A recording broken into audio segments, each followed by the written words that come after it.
interesting because when I first heard you talk about this, which was so exciting, about having different bass players, because I'm a songwriter and like writing bass lines is one of my favorite things to do for a song, try to make them different, you know. And you had made a comment that this song was really open and there's a lot of room for bass, you know, to happen, right? For like bass lines. So I'm imagining like some airy kind of, you know, thing. And then I get the song and it's like very particular. It's like already got the riff, it's already got the everything. And so I was like, But this is a perfect example of what you gotta do when you're writing a bass line, right? So the riff's already there, right? The vocals are already there, which means you do not want to step on the vocals, right? So I only had one choice, which was like play with the kick drum for the intro and for the verse. I used my Spector LT, and it's the new Euro that's chambered and it's got Darkglass electronics. They got rid of the tone pump, things like that. And I just go straight to my DAW, so I don't use any outside gear. And I went through, I try to emulate what I use live, what my live gear is, which is an SVT4. So I just used Amplitube, the SVT4 amp, and then I have like my Spector dialed in, but it doesn't have a lot, it just has a Pro Drive added, which is one of the built-in Amplitude distortion pedals, so it's just like, it just adds a little bit of gain. And then there's like a couple riffs in the middle that have like a phase sound, but that's just chorus one, and it's another Amplitude pedal that's just built into the Amplitude product, which is awesome. There's one little thing I added which made it give it like a country sound. It's like I wanted the kick to come in, but it hadn't, so I added the kick like on the bass. You know what I mean? Like through a little muted sound. But I know it's not country. Don't fire me from bass. But it had like, I don't know. Every time I heard it, I heard that, so I was like, I'm adding it.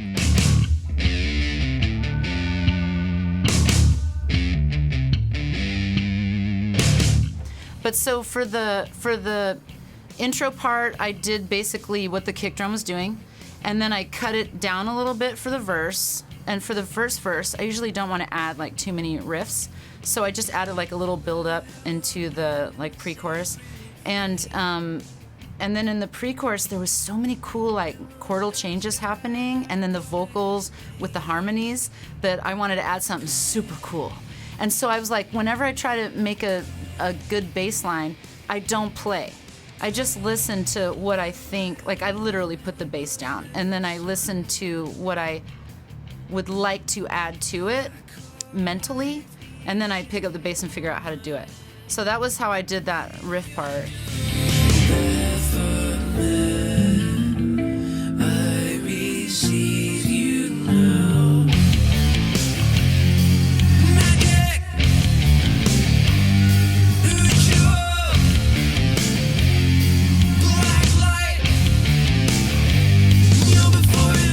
And then for the second verse, I was like, okay, it's time to move in some riffs, right?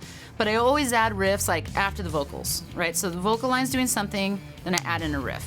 And then I try to make it be sort of like not a call and response, but like a little addition to the lyrics. That's why I asked you for the lyrics. So if there's like lyrics where like the earth is blowing up, I can't remember exactly, but like something bad was happening on the planet. So I had to have like a mean riff right there, you know what I mean? And so so they kind of follow what the vocals are saying and singing, but in between vocals, not to step on them. The mouths of all his children cry. The end of flesh and blood will eat the earth and smile. Across the eons we will ride. We'll watch the planet slowly die. Seasons turn to ashes as the martyrs burn in endless fire. And then my favorite riff is when I throw in like the chorus, and there's like the Cthulhu riff that we were talking about. It's not really Cthulhu, but it's got that sound.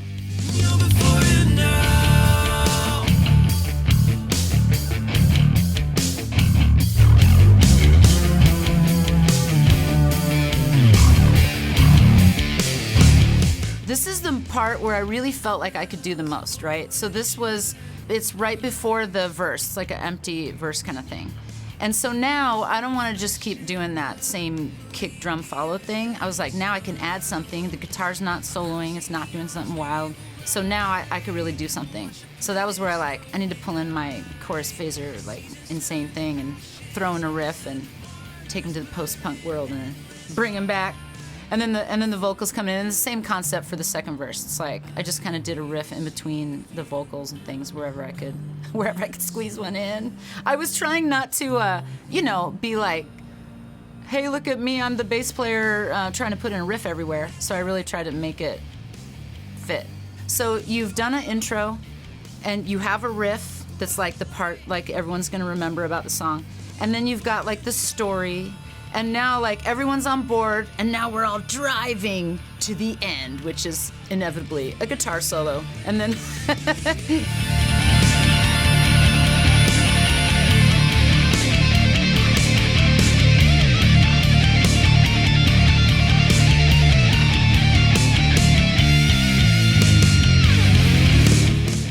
I'm very song-oriented. And I was like, yeah, I could probably do some stuff here, but it's like a driving part. We're driving to the next part of the song. So I just basically was driving it. Like, I was just trying to think of people in the audience, like, banging their head, They don't care if I'm doing a bunch of riffs. And I just want to drive it too, you know what I mean? Like, I just want to drive that part till we get to because there's a lot about to happen. There's a bunch of riffs. There's a big solo that's gonna, like, be like an aural, violation. It's just like there's a big solo coming. There's the money riff coming. There's a lot about to happen. And so I was like, I'm not going to sit here and put more stuff for people to think about. I'm just going to drive right through.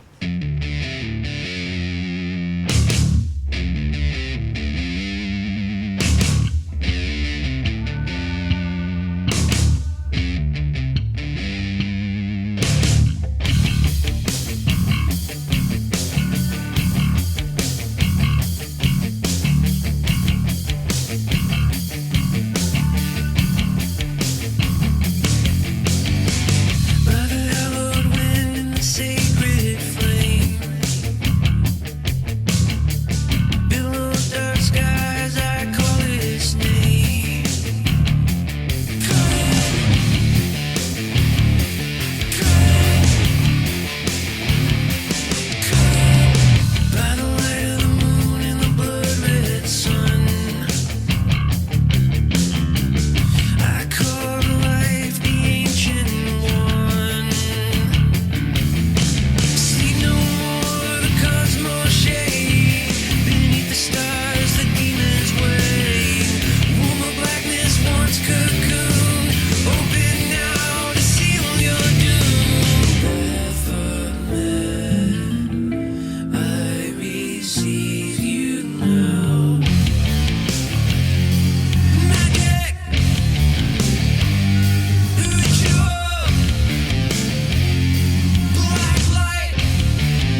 So for this track, I used my Gibson Thunderbird through my Darkglass Microtubes X Ultra.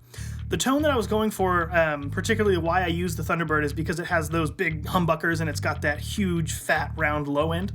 So on the bass, both pickups are on, everything's up at 10, tones all the way up. And then for the pedal, the way I like to set the X Ultra is to have the low compression just about all the way up.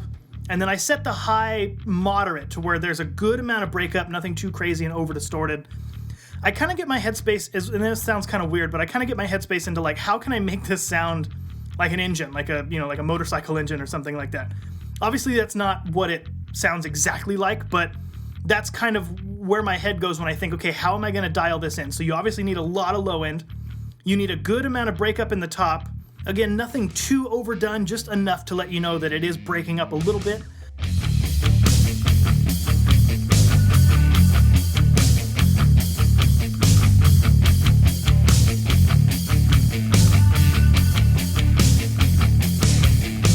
On the EQ, I was pretty subtle. I bumped 3K and the high shelf just a little bit, because again, you got to coax the high end out of this bass. And then a little bit of the low shelf. Then in post, I found a couple EQ issues that I wasn't happy with. There was some weird frequency around 400 hertz that I killed that. I gave it some extra low end under 100 hertz just to get that real kind of, you know, subby kind of low end. And then I looked at the track, and I wanted to see what frequencies were missing in the track, you know, without bass, and I want the bass to fill that space. So I noticed that kind of in the 800 to maybe 1.5K, somewhere in that kind of general window, there wasn't a whole lot of information happening. So what I did is I took the EQ in post and I pushed up right about 1,000 hertz with a pretty broad sweep. The reason I didn't do it on the pedal is because the pedal is set to 1.5, which I know that's not a huge jump, but it's different enough to where that wasn't the frequency I was looking for. I don't really like that frequency anyway. So a broad bump around 1K kind of helped fill it out to where it really punches through and sticks through in the mix. And then as far as writing the parts, I think I probably had the biggest advantage over everyone, just because I've been working with the guy who wrote the song, Clint. We've been doing some other Lunar Satan tracks, and he's been sending me tracks. I've been putting bass to him. So for this one, this was actually one of the first ones that we did. And he had a bass line already done, but he said, you know, just write your own. So I wrote my own. And the only real kind of direction that he gave me at the time was like, you know, I kind of want that Tool Sober vibe. So I went up and brushed up on the bass part of Sober. And then I just kind of went with that type of a rhythmic pattern that stayed in the same key. So I recorded that, and then just for fun, I did one of his original bass track, just note for note. And I was kind of torn. I liked both. But I thought, you know, why can't I get the best of both of these riffs? Why can't I merge them together? So I figured out a way to merge them. So particularly in the verses where you hear it the most. So my rhythm section was that da-dun, da-dun, da-dun. And then his part was, it was the 6-5-3 thing over and over again. Da-da-da-dun, da-da-da-dun. I'm like, well, what if I just do the first half of my rhythm and then the second half of his rhythm and see how it works? And it ended up working really well to where that's the take that I like the best, so I ended up using that. By the hallowed wind and the sacred flame, below dark skies I call his name. Then in the slower section, in the Baphomet part, I didn't really want to do anything that jumped out too much. I wanted the low end to kind of stay somewhat consistent, but also duck down just a little bit to kind of let the vocal and the guitar harmonies shine. So I just kind of played one of the harmonies because I think the root note of what's going on would be different, but I wanted to make it a little interesting. So I went up high instead of down low. Not too high, but higher.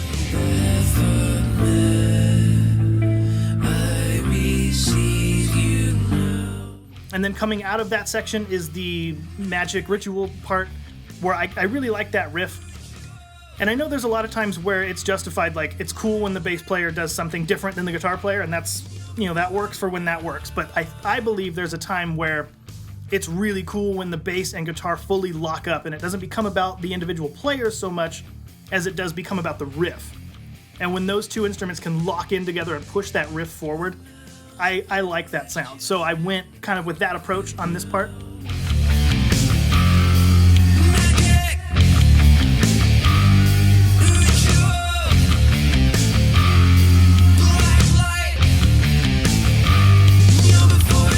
Then moving into verse 2, I did a little trick that I recently learned from Jamie, which is just to not play.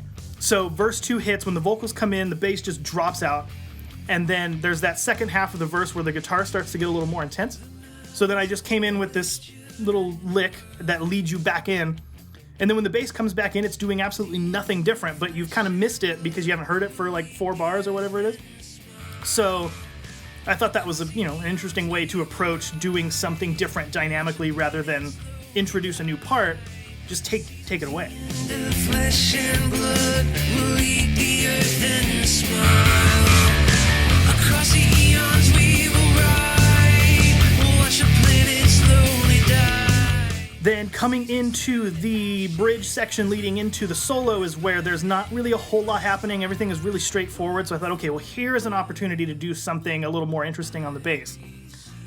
And again, my head goes somewhere. It doesn't end up sounding exactly like it, but my starting point is what would Geddy do? And I'm nowhere near as good as Geddy, but I just went into that space of, okay, let's do some kind of interesting something. So I'm writing on the higher D. The song's in drop D, but I'm going the octave up. And then I'm just kind of running a minor third, like it's just a little pentatonic box thing in there, but it's interesting enough to where it drives the song because the rhythm is still just shoveling eighth notes, but then there's something else going on instead of just hitting the one note the whole time.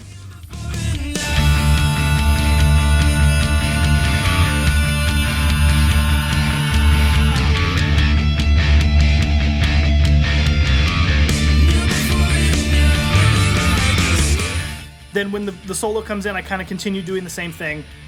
But then the money riff comes in. And this is, again, where my philosophy of let's lock together and push the riff forward, you have to play that riff. But I didn't play the first pass just because the drums haven't really established the beat part of it. They're still doing accents. So instead of blowing it too early, I just figured, let me do like an octave slide. So I just slid off of the 12. The guitar does the riff. The drums are doing the accent with the kick. But then when the drums come in and fully solidify the beat is when the bass comes in and it just makes it sound huge. So it's like an introduction and then we're there. But again, yeah, I wanted to lock in with that riff note for note just to push that riff forward because it's my favorite riff of the whole song. So I wanted it to really be highlighted.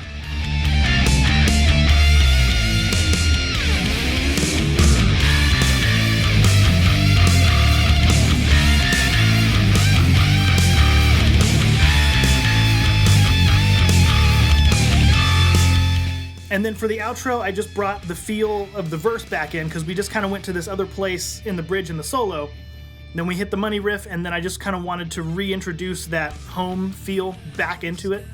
So it's that familiar verse rhythm, and that rolls out, and then there's the riff at the end that the bass follows to really highlight that riff, and then we're out.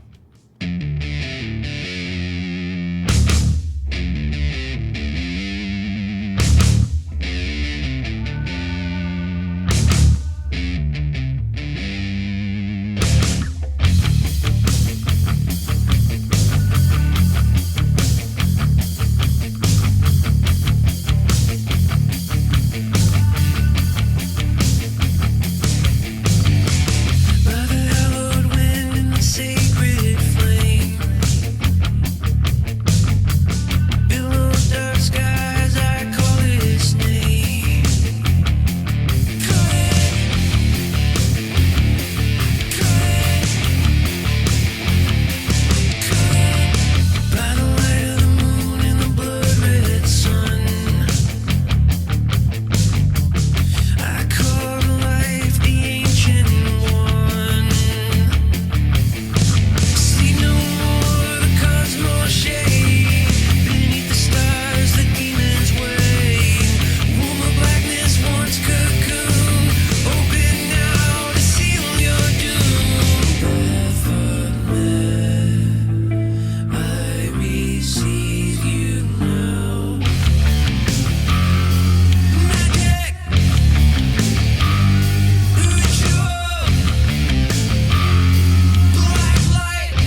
So for the song, I use my number 1 bass, which is my P bass. It's the American Special I have. I got Lindy Fralins in there, and then I used Labella's, the old school whine, so I think it's 52 to 110, like super fat Motown strings. The tone I was going for was really kind of just that. Not necessarily Motown and plucky as much as just like big and fat, holding it down. I didn't have any foam under the bridge or anything. I just kind of let it ring out. And I didn't want to take up too much of the upper frequencies. I just wanted to be the bass in the song, and I think it turned out pretty well, so. I use my AG 700, my Aguilar, because that's just kind of my bread and butter amp. I use that all the time now, especially with the compressor. It's superb. It's got a lot of headroom, so I can use the compressor to kind of dial in the headroom, or like to pull back the headroom if I want it to be a little tighter. And it's a great amp. It's just real solid across the board, so that's what I decided to use. Like I said earlier with the EQ, I just tried to stay out of the upper frequencies. I didn't want to step on the guitars too much, so I just kept it low, mids, and bass really kind of boosted, almost like a slide. If you picture it from the low frequencies to high, it's just like kind of slopes down. It's kind of what I was going for there. So for the verses, I was kind of trying to leave some space, you know, kind of like let people miss me a little bit. So I'll just do a little bit of notes here and then have a rest for a second. And I feel like that kind of adds to the groove too, especially because it's such a groovy track the whole time already. So for the verses, I was going for that more groovy, syncopated stuff. By the hallowed wind and the sacred flame. And then for the Baphomet part, that slower part, it really gave me a System of a Down vibe, so I kind of wanted to just fill it out as much as I could and let the ethereal guitar parts and all that cool chorusy, phasery stuff do the work there. And the vocal melody, everything is really cool there, so I just wanted to hold that down as well. Most of the track, I just wanted to hold it down because so much of it is so good already that it's like I just wanted to accentuate it as best as possible. I receive you now, come and sit, throned in power. And then the money riff, that you just have to play that with the guitar. Like it's aching for it, and it finally pulls everything together, especially the way I had played the song before, just keeping it real in the back, real down low. And then that part is so climactic, everything just comes out and everything's doing the same thing, and it's a really good part. It's a fun part to play.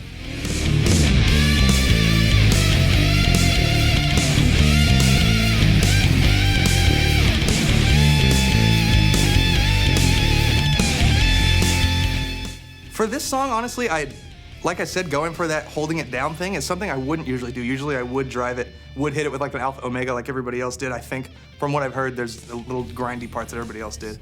And usually that's something I would do too, but I was kind of looking forward to not doing that and seeing how I could contrast from everybody else's bass lines and stuff. So I'm kind of looking forward to hearing everybody's stuff, the finished product of it all.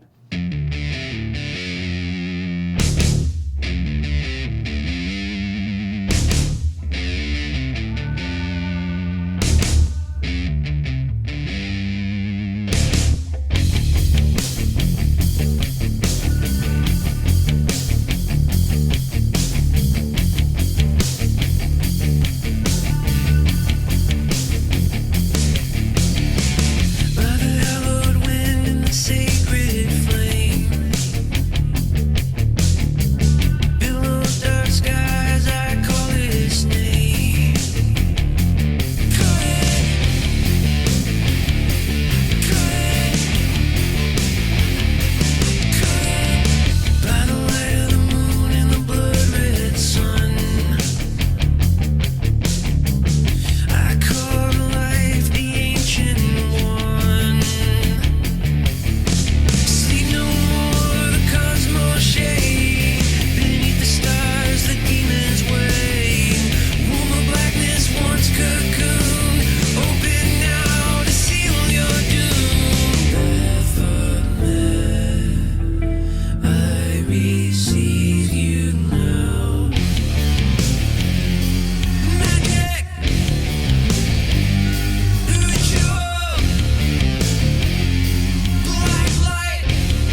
This is what happens when you do it in 10 minutes. No, I was kidding. So I use the Dingwall in G2 as my number 1 bass, of course, and then I use the Alpha Omega pedal with my normal settings like I usually do, because it usually gives me the normal tone I usually like, which is really heavy B string. And I don't know if anybody's going to be using a B string on any of the other tracks, so that's kind of one of the reasons why I picked that bass as well.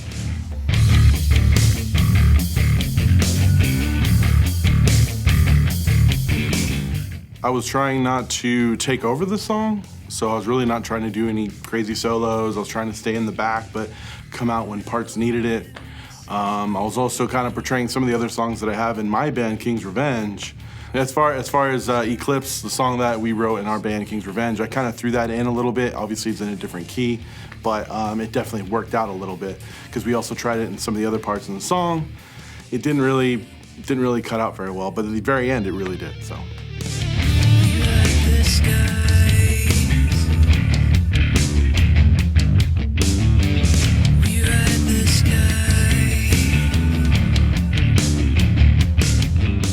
And then what about for the slower melodic section? What was your approach there? That was like a Steve Harris type thing, as far as the little single notes. Yeah, I was really trying to go higher on there, kind of be like a harmony with the vocals.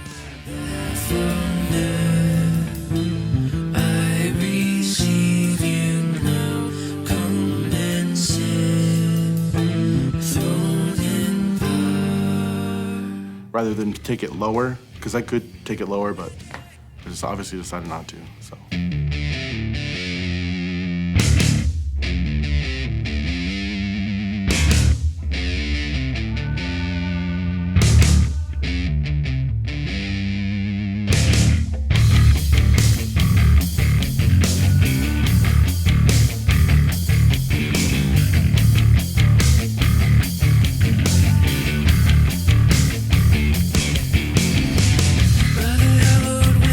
Sacred flame.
question I want to ask you is, what gear did you use, and did you have a specific tone in mind going into the song? So I have 3 basses. I have the fretless, homemade fretless, which I obviously wasn't going to use.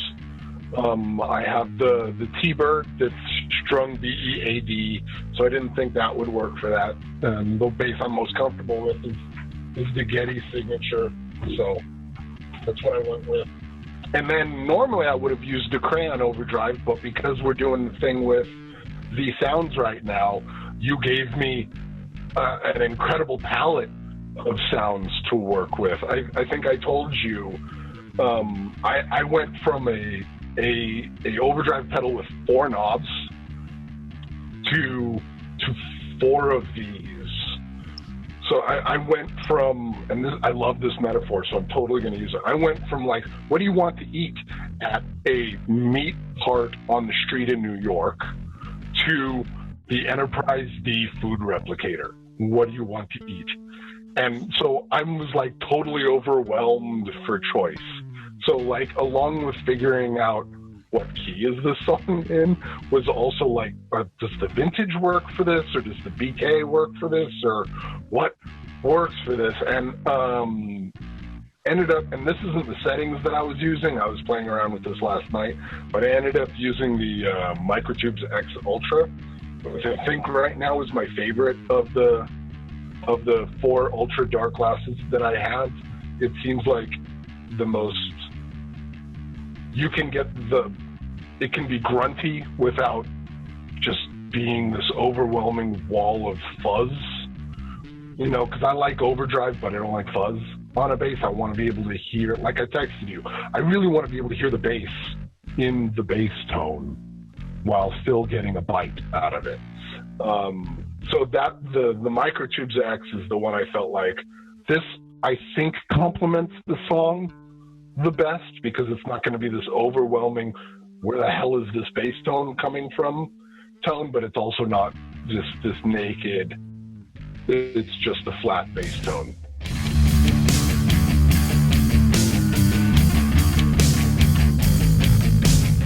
So just from like a starting point for writing this song, and just for context, like, I've only been in one band. I've only been playing for 2.5 years, right? So I've only been in one band, and in that one band, we had 2 songs written when I joined the band.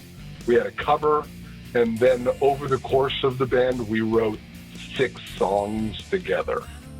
So this is the 7th bass part I've ever written, ever.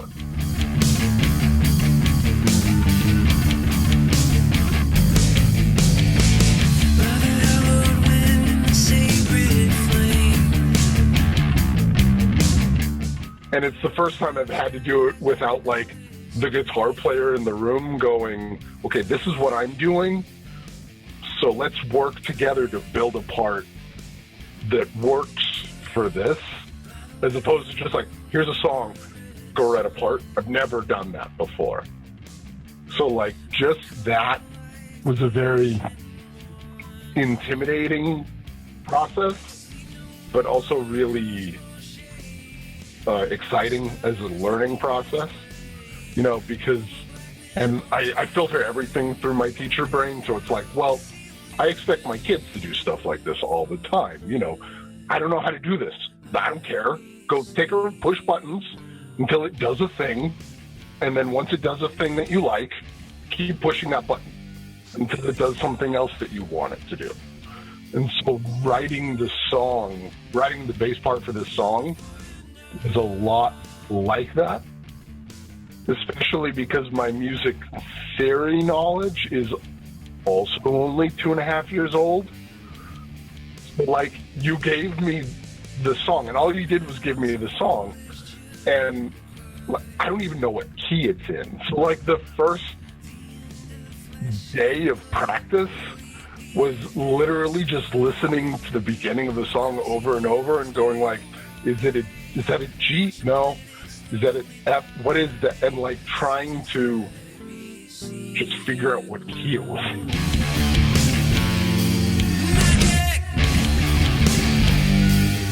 Magic.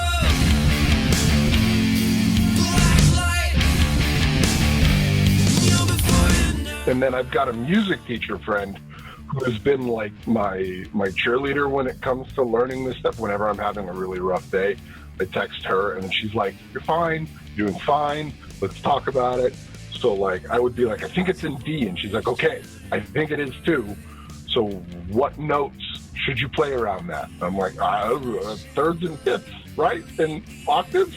She's like, "Okay, let's start there." So like that's kind of what I built everything around, was just that really basic. Pretty sure it's in D. It's a rock song, so it's probably minor. And then going from there, which I understand sounds very amateurish, but like that's what I am.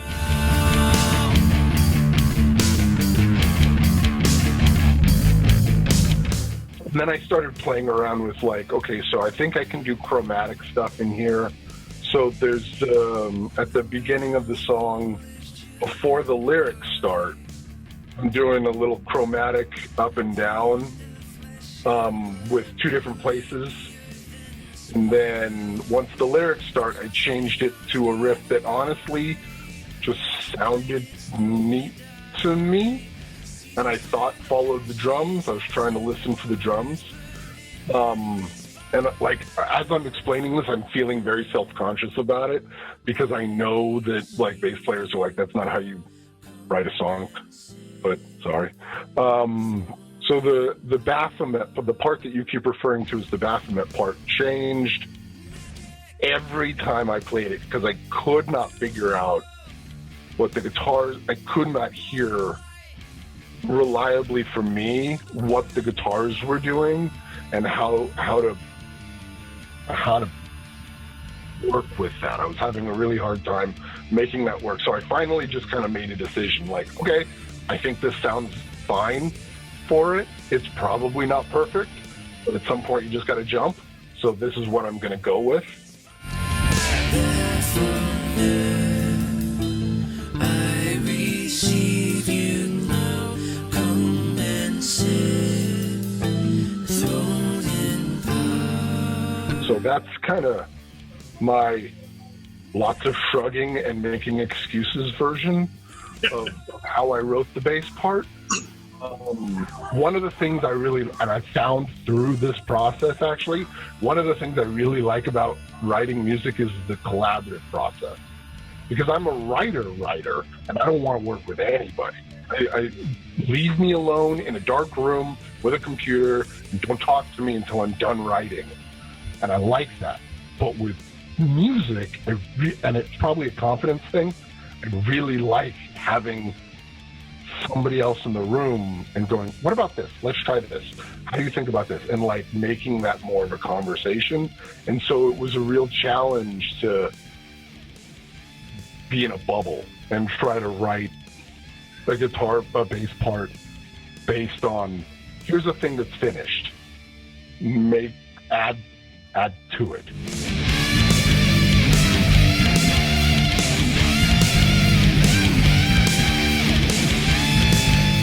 And then afterwards, when you were like, did you downtune to drop D? I was like, no, but that would have made a lot of sense. That actually would have made this a lot easier probably, but I've already recorded it and I already know the fingering, and changing it to drop D would confuse me. So no.